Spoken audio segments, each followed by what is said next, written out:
Concrete வந்து ஊற்றின பிறகு வந்து பார்த்திங்கன்னா அந்த குழியோட ஆழம் வந்து எந்த அளவுக்கு வந்து அந்த கான்கிரீட் வந்து ஊற்றணும் வந்து நம்மளுக்கு வந்து தெரியணும். ஸோ வந்து ஒரு 8 mm ராடு வந்து எடுத்துக்கோங்க.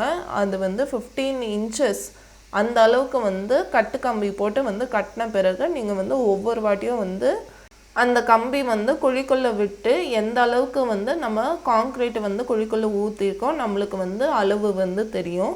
ஒன்ஸ் வந்து கான்கிரீட் வந்து காஞ்சதுன்னா நம்ம கம்பியால் விட்டு எந்த அளவுக்கு வந்து ஆழம் வந்து நம்ம கான்கிரீட் ஊற்றிக்கோம் நம்மளுக்கு தெரியாது. ஸோ இப்போ வந்து நீங்கள் வெளிப்படையாக வந்து பார்த்தீங்கன்னா 9 இன்ச்சு நம்ம ஊற்றிருக்கோம். மீதி 8 இன்ச்சு வந்து பார்த்தீங்கன்னா குழியோட ஆழத்துக்கு வந்து போயிடுச்சு. ஸோ வந்து நம்மளுக்கு வந்து தெரியாது. வெளிப்படையாக வந்து நம்ம பார்த்தோன்னா 9 இன்ச்சு தான் நம்மளுக்கு தெரியும்.